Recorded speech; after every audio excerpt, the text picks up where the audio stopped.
What's up, everybody? Jed Johnson here from dieselcrew.com. Of course, you know they call me Napalm, and this is day 5 of 31 days of Q&A here at the YouTube channel.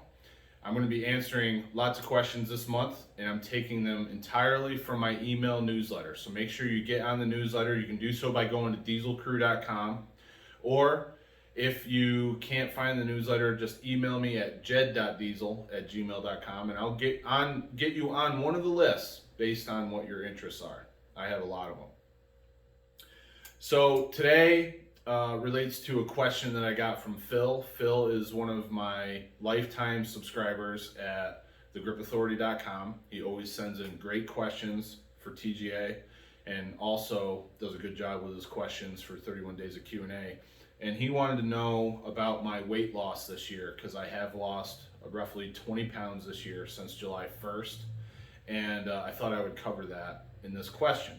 So I'm going to cover this over the course of several questions. It's probably going to be at least 3 out of the 31 days, because I need to cover this in phases. Because really, I've had 3 main phases in my weight loss this year. The first one I'm going to cover is the period between July 1st and September 1st. I'm going to preface this by saying, if you're interested in losing weight, the first thing you absolutely have to do is you have to commit and dedicate yourself to eating cleaner, eating better. And that may be a little bit different for everybody out there. So for me, I just go back to the way of eating that I talk about in my ebook, Napalm Fat Burning. That's a product. I'll list it in the description box, and you can pick it up if you're interested. But what I do there is I focus on reducing my starches as much as possible. So I cut out things like bread, pasta, potatoes, rice, a lot of the white foods, because I found that that is something that I really like to eat, and it ends up putting weight on me if I eat too much of it. Plus, I don't need that stuff. Once I cut it out, I'm like, it doesn't even make an effect on me as far as like my energy levels, how well I'm able to train, how well I'm able to focus. It does not influence me whatsoever once I pull that stuff out. So I can seemingly get enough energy from eating high quality fats, high quality proteins, and then vegetables primarily. Not a lot of fruits, because I try to stay away from sugar. I found that if I continue to eat a lot of fruit, then I'm always still trying to eat more sugar, and that just doesn't work for me. To give you an idea of the way I was eating before, I wasn't eating altogether too unhealthy or anything like that, but I was eating a lot of potatoes, starches, rices, pasta, and breads throughout the year, more than I am now for sure. And I was also polishing off a lot of sweets, a lot of chips and things like that for, after meals, or if I'm hungry before I go to bed. I was making poor choices along those lines. Like, it's not unheard of for me if I grab a bag of Doritos that I'll eat half that bag. So that stuff adds up over time, and it ends up around your midsection. And I began looking at myself and being very unhappy with the way I was looking about, springtime. So I'm not going to blame it on the pandemic. That did not affect me whatsoever. It was that I was eating this way for the last couple of years. So it started long before the pandemic took place. So it has nothing to do with that. Now, in your case, it may be that the pandemic caused you to eat shittier foods. And if that's the case, then you got to try to reduce those. But for me, I was doing a poor job before the pandemic. So the first phase of this lasted from July 1st to about September 1st, if I remember correctly. Some friends of mine were talking about doing 75 Hard, which is a program by, I believe the guy's name is Eric Frisella. And basically for 75 days, you do a weight training workout every day. You do a cardio session every day. One of those sessions has to be done outside. You're supposed to read 10 pages of a book, and you're supposed to drink a gallon of water, and that's all I remember. So when we were talking, these two friends of mine and me, we decided that the dates would be whatever they ended up being. From definitely it started on July 1st and went until sometime in September. But what we did was we did 65 days, and we combined the cheat day that takes place in Body for Life. So we called it 65 Hard for Life. It's just partially 75 hard, partially Body for Life. Out of my friends, I think I'm the one that took it the most seriously. So, and also for 75 hard, there's absolutely no alcohol the whole time. I think I took it much more seriously, the 65 hard for life, than my other two friends did. So as a result, I had a much bigger impact. During that period, I lost 15 pounds. So I think the two keys were, I cleaned up my diet dramatically. I eliminated all those starchy foods. I reduced the amount of times that I was eating the unhealthy snacks at nighttime. And the other thing, and I think this was huge, was I started walking every day except for like 5 or 6 days during that period. And there was only 2 days where I did zero cardio. And the reason is because it ended up being on days where I was not really traveling, but there was a lot of stuff going on and I just couldn't fit it in. So out of 65 days, I did cardio of some sort 63 days. The 5 or 6 days that I didn't do my walking, I either hit the heavy bag or did some other kind of cardio at my house. And it may have even been a shorter walk than 45 minutes. We set the parameters at 45 minutes for our training sessions and for our cardio sessions. So for the cardio, I was doing the most of the time fasted walking. And I chose that because I know that a lot of bodybuilders, when they're trying to change their body fat composition, they do fasted cardio on treadmills, bikes, things like that. I don't own a treadmill, so, and plus I think that is boring as hell. So I started just walking through town. It actually gave me the opportunity, when the weather was nice, to explore the town of Wyalusing that I did not grow up in. And I learned, where more people live and where more businesses are, the different streets and things like that. So it was a real good experience for me in that regard. It was also, I'm not sure if I mentioned, they both had to be 45 minutes. The workout and the cardio sessions had to be 45 minutes. So I was, after every single walk, I took a screenshot to document that I did the training. And then that also allowed me to go back and look and see how far I walked. So I think like the first time I walked, it was less than 2 miles. By the end of this period, I had gotten up to 3 miles. Now I can tell you that walking 3 miles in 45 minutes for me was an extreme challenge. Like I had to be on top of my game, striding as fast as I could, eliminating any kind of breaks, all that stuff. I had to be really booking it to get 3 miles.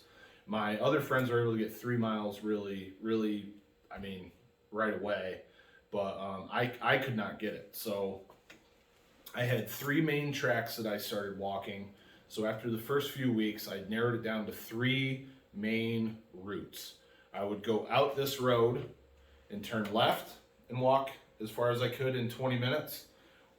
I would go out this way and then turn right and walk as far as I could in 20 minutes. And then once I hit the 20-minute mark, I was coming back. And then if I had time extra, then I would go that way down this street and then come back. The other one was, I guess I had 2 routes down here and 2 routes at my house. So it depended on which way I wanted to go. But I kind of, for a while, I went up one direction on the road.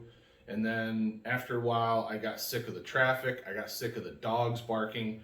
So I started hooking rights, getting back on this back road. It was always nice and quiet. I would see deer, I would see squirrels and different wildlife. It was really peaceful. But again, I'm pushing myself the whole time. So eventually I did narrow it down to either left, right, or going up to my house and then turning right a couple times where it's nice and quiet. The fasted cardio, what that does is that it allows you to, from my understanding, it allows you to burn calories that are on your body, i.e., glucose storage and also fat storage. So to me, that had a really big impact, the fasted cardio. So it's definitely something that I suggest. I was eating clean 6 days of the week with usually a cheat day on either Saturday or Sunday. A lot of times we would go get Chinese, and I would actually pig out quite a bit. But that system has always worked for me as a way to stay dedicated 6 days of the week, then have one day where I don't have to worry about it too much, but I still continue to do the walking. I do not enjoy running whatsoever. I will say that before this took place, so before July, I did some running. My guys at the gym were going into football season. I wanted to help them get conditioned for football, so I did some running. We went to the track. We would do one lap around the track. We would run across the football field that's on the track a few times. We would do some stairs up and down the bleachers. We would do some hill sprints, things along those lines. And I did that for 2 or 3 days a week for 2 weeks, and my knees were so sore I could not do that anymore. So I had to shut that down. That was no longer an option. The downhill running of the stairs, the downhill running of the hills were just obliterating my knees. I just couldn't do it. And remember, at this time, I was weighing 260 plus. I weighed 265 on July 1st. I weighed 240, no, it was 15 pounds, so 265, so I was about 250 on September 1st. So during that period, I lost 15 pounds. So again, the biggest impact factor was cleaning up the diet for sure, and then the fasted cardio. Combining those two things allowed me to lose 15 pounds over the course of July 1st to about September 1st. And that September date might be off a little bit, just give or take a week or so, maybe 2. But it ended up being 65 days, and then I continued to walk for a couple more weeks after that until it got really cold. I don't like being cold, guys. I cannot tolerate cold temperatures. I love ice fishing, for instance, but I'm bundled up like a son of a gun, and I gotta stay warm. It got cold here, and I was not enjoying it, so I stopped doing the walking, and then I went into phase 2, which I'll talk about at a later date. So to review some of the high points, you gotta correct your eating habits. You gotta eat fewer calories. And there's debate on how much you should bring your calories down. The absolute best way to do it is to track your food, see how many you're eating, how many calories you're eating. Reduce that. I've heard as low as 100 calories a day so that you don't lose too much too quick. But the main thing is you have to decrease your calories. You have to eat cleaner and be wiser about your food selections. So that was one impact factor. The other impact factor was the fasted cardio. It was huge for me. And obviously being consistent, being dedicated. You have a goal. You work to meet that goal every single day. So the 45-minute walking, I got the Nike app, the Nike running app, and it tracked my walking. I was able to take a screenshot. I can go back and look at everything. Then I began setting goals. So like I said, I was walking as far as I could for 20 minutes. That actually turned into 22 minutes, and I got so far down. I got so far down this one road, guys. At the beginning, I never would have thought that I would have gotten that far down the road. But because I was building and improving slowly and slowly, each session, each week, I knew exactly where I had to be by the time it hit 20 minutes, by the time it hit 22 minutes, I knew where I needed to be. And if I wasn't where I needed to be by even like 15 or 17 minutes, then I knew I had to pick up the pace. naturally on some days my feet would hurt, my knees might be bothering me, whatever the case may be, so I might not get the best numbers. So it's not like I improved every single time, but I knew where I was at. I approached it like I approached my strength training. I saw where I was at and I was trying to improve each time. But those are some of the key factors. I think it's very similar. The approach that I took as far as my diet was very similar to what I talk about in napalm fat burning. So if you're looking for a resource to guide you, that could be something that could help you out big time. And like I said, I'll put a link in the description box. Avoid pitfalls that are going to set you back.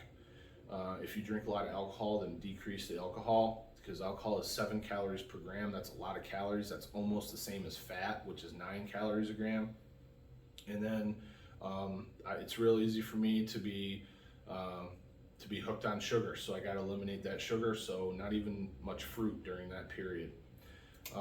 If you have any questions on this, please feel free to leave them in the comments section. But make sure to subscribe, because like I said, there's 3 phases that we got to cover, and I don't want to do it all in one video. So these are going to come up later on in the series. So make sure you subscribe so you don't miss out, especially if you're interested in getting in better shape and losing some body fat, because I think I'm going to be covering quite a bit of stuff that you'll want to hear. If this has been helpful, please give it one of these, a big one. Hit it hard, big thumbs up. Be sure to subscribe. Comment section for any questions, and all the best in your training, everybody. Take care.